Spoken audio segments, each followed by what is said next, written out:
Hello guys, I'm here in Rio Beach today. This is my second video of the solo travel series, and today I'm going to share with you how I travel.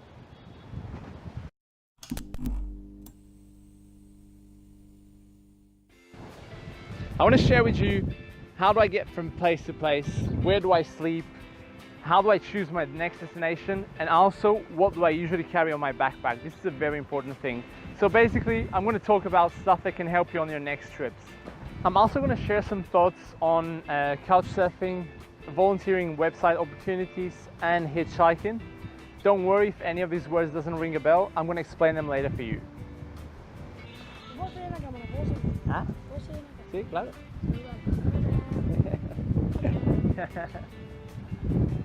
So for those of you who don't know, I travel on a really tight budget.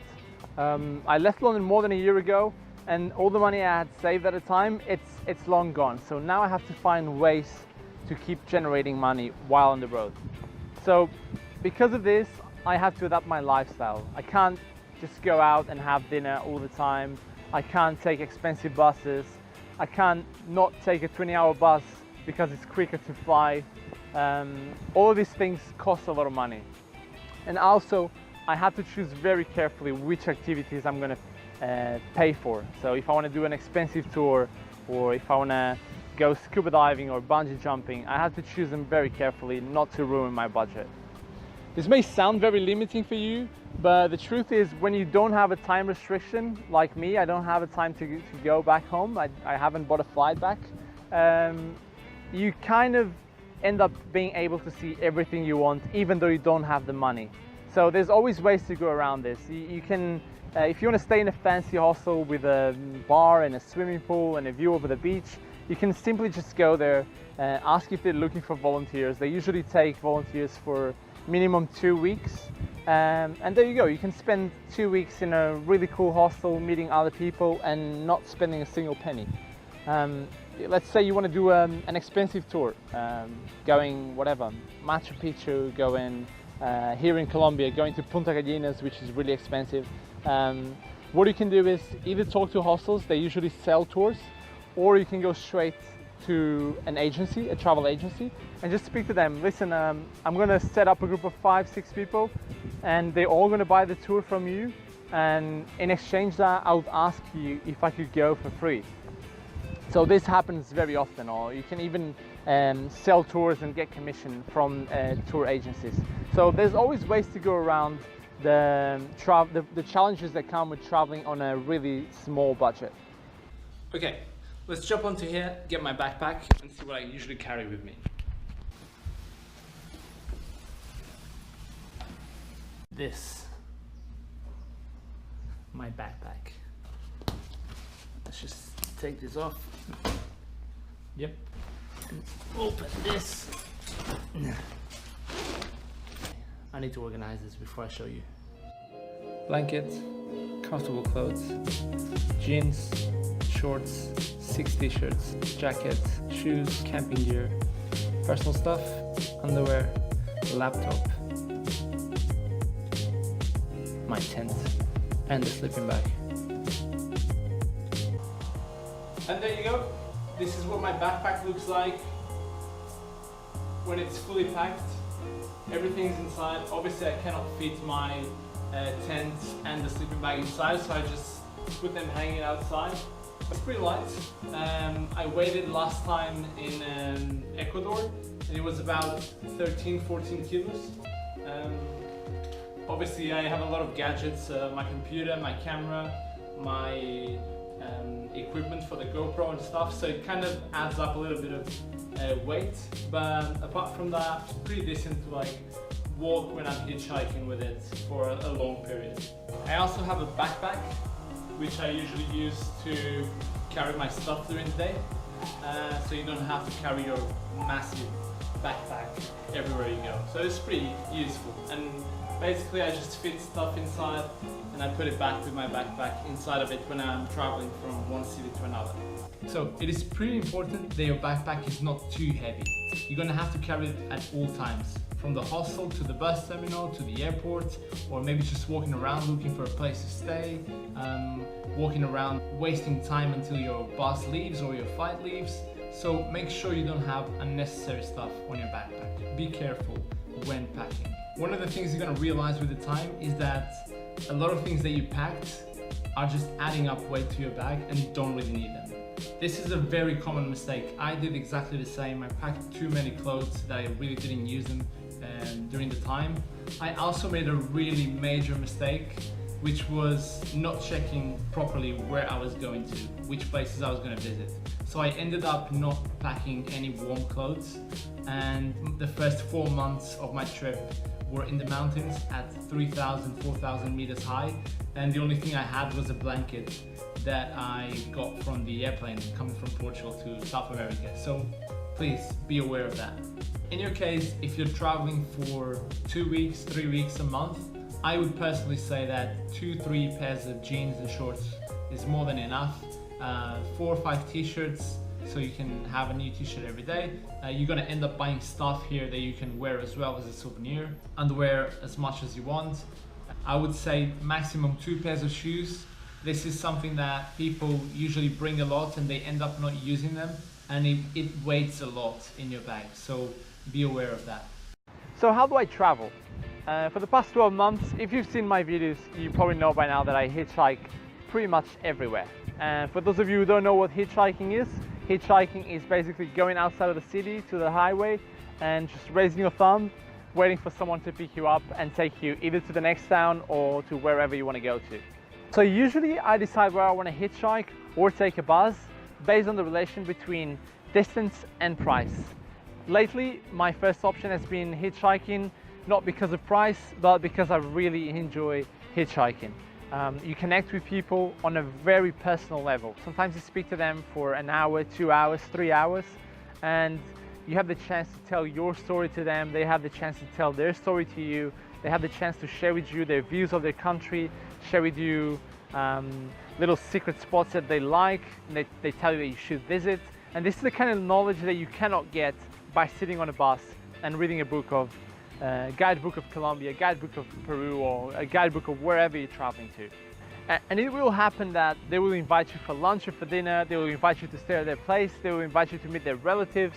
And this is the beauty of hitchhiking. You really connect with these people. You're gonna make friends with some of them if you ever try to hitchhike. Obviously, I'm not saying that hitchhiking is always gonna be better than taking a bus. Of course, sometimes you get squeezed in a car, or you have someone that doesn't really talk back to you and you're just sitting there for like an hour until 2 hours, whatever, and not really enjoying. But think about it, at least you're getting from point A to point B for free. Food. So food is where I blow up all my money.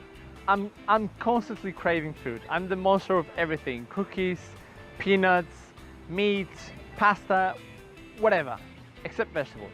Vegetables are not cool. So food is actually a really big expense for me. And the way I try to fight this cost is by cooking every time I can. If I'm staying in someone's house, I'll use their kitchen. If I'm staying in a hostel, I'll definitely use the hostel's kitchen. If I'm camping in the wild, I have a little stove I bought in Bolivia and I'll cook my own meal there. My meals usually come out around 2-3 euros, but don't get fooled by the price because I actually have pretty decent meals. I usually cook 200 grams of meat, pasta, rice, fries, whatever side I'm feeling like, and this is the best way I found to cut my expenses without starving myself, obviously, because that's cheaper. The only time I didn't cook on my trip was while I was in Bolivia for 2 months, and that's because in Bolivia it was way cheaper to go out to a local restaurant and eat there than actually cooking my own food. I would eat for 10-15 Bolivianos. That's about $1.50, so €1.20, and it would be a pretty decent meal. Meat, rice, fries, salad. Sometimes they wouldn't even have soup and juice, so that's pretty good. This is a budget killer. If you're not careful picking where you're gonna sleep, your money's gonna disappear in a blink of eyes. Trust me. Always make sure to check websites like booking.com, Hostel World. They'll show you what are the best prices, the best locations, the best reviews. Sometimes you won't find all the accommodation options on these websites, so always make sure that you walk around. I'm telling you this because I stayed in Cusco for 6 months. I was working as event manager in a hostel, This hostel would be pretty much the first option for everyone that was going to Cusco. The price was 30 soles, which is $10. But if you'd walk down the road 20 meters, there was a place that is not listed on this website charging 15 soles. So you could literally stay in that place for 15 soles, which was as good as the hostel I was staying in, and you could just come to the hostel where I was working and party, because that was the main thing, the main selling point of the hostel where I was staying in. During the 5 first months of my trip, I actually used couch surfing. For those of you who don't know what couch surfing is, it's a platform that allows travelers to host other travelers for free on their places. So let's say, for example, I'm back home in Portugal now and someone is traveling to Portugal.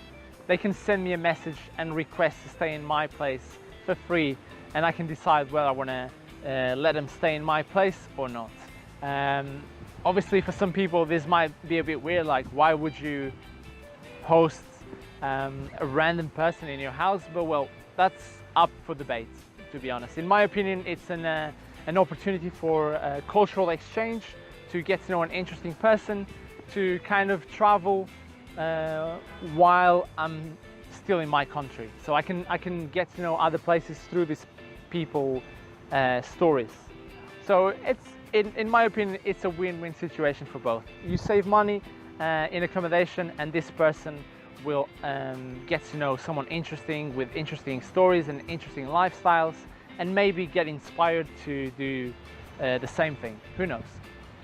So if you want to get involved in couch surfing, please, both travelers and hosts, make sure you check the person's profile before you accept to be in their house, or before you accept to receive someone in your house. Make sure you go to their profile, see what they look like, see what they tell about themselves, read the reviews of other travelers and other hosts, see what they say about them, and then make a decision whether you want to host them or not, or whether you want to stay in that host's house or not.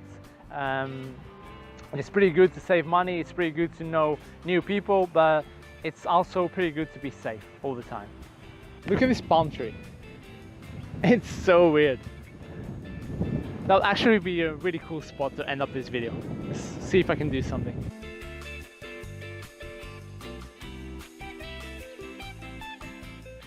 Okay, I'm gonna try to film this here without falling. Ooh. Ooh. Okay, it's kind of windy. Before I wrap up, I wanted to talk to you about volunteering website opportunities. There's 3 websites: Workaway, LPEX, and Woof. Okay, I think it's better sitting. So yeah, if you're planning to go, let's say, a month to the south of Chile, to the Patagonia, which is really expensive, but it's also really beautiful, there's a good way to save on accommodation. You can look out for places to volunteer, and that will give you the opportunity to explore the area. You can stay for 2 weeks, 3 weeks, a month, whatever you feel like. And I used it myself once in the north of Chile. I was a translator for an astrology tour guide in the mountains of Chile, and it was pretty cool. So I stayed three weeks getting to know the Elqui Valley's area. It was pretty beautiful. I camped in the mountains, I rode bicycles down mountains. It's close to the desert. There's lots of ruins of ancient civilizations. So this is the kind of thing that I probably wouldn't go there if I didn't find this opportunity to volunteer. So I definitely recommend you guys check these websites, and maybe you'll find something you like. So that's it for today, guys. I hope you enjoyed the video. If you have any questions, please let me know in the comments below. And I'm heading there to see the sunset, because it's gonna be fucking sick.